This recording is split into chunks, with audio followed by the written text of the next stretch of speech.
Kanpur IIT के professor doctor Manindra Agarwal ने corona से जुड़े कई सवालों का जवाब दिया। उनका कहना है कि आने वाले दिनों में रोजाना 4 से 8 लाख तक कोरोना के मरीज मिलेंगे। उन्होंने दावा किया है कि अस्पतालों में इलाज के दौरान बेड की भी कमी होगी, इसलिए उचित प्रबंधन और योजना की जरूरत है। उन्होंने कहा पीक के दौरान 1.5 लाख बिस्तरों की जरूरत पड़ सकती है। प्रोफेसर अग्रवाल ने बताया कि साउथ अफ्रीका के डेटा पर आधारित हमारे पहले के अनुमान और इस अनुमान में काफी अंतर है। उन्होंने कहा कि साउथ अफ्रीका का डेटा भारत से काफी अलग है। समय के साथ हम अनुमानों को अधिक सटीक बताएंगे और उन्होंने कहा कि भारत के लिए भविष्यवाणी करना अधिक कठिन है। हमारा अनुमान है कि जनवरी के आखिरी सप्ताह या फरवरी के शुरुआत में तीसरी लहर का पीक हो सकता है। इस दौरान 4 से 8 लाख केस प्रतिदिन आएंगे।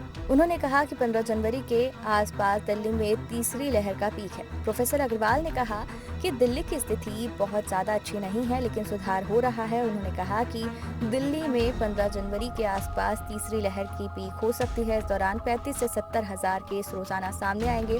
साथ ही पीक के दौरान अस्पतालों में 12,000 से कम बेड की जरूरत होगी। उन्होंने कहा कि पीक के दौरान मुंबई में प्रतिदिन 30 से 60 हजार कोरोना केस सामने आएंगे।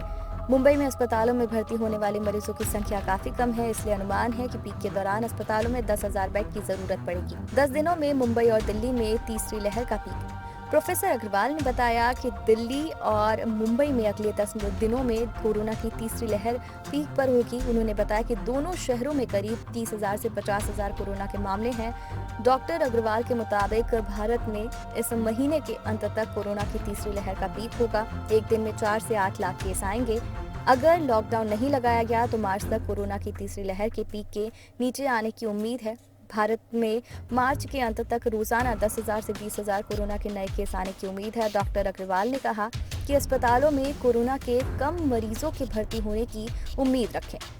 31 दिसंबर को भी की थी भविष्यवाणी। प्रोफेसर अग्रवाल ने 31 दिसंबर को भी भविष्यवाणी की थी। उन्होंने कहा था कि ओमिक्रॉन के बढ़ते मामलों से घबराने की जरूरत नहीं है। उन्होंने उस वक्त भी दावा किया था कि फरवरी में ओमिक्रॉन पीक पर होगा, लेकिन मरीजों की संख्या ना तो अधिक होगी, ना ही मरीजों को हॉस्पिटल में भर्ती होना पड़ेगा। उन्होंने कहा था फरवरी के बाद ओमिक्रॉन की लहर धीरे धीरे कम होने लगेगी। कोरोना और वैक्सीनेशन से जुड़ी जानकारी के लिए हमारे चैनल को सब्सक्राइब कर लीजिए।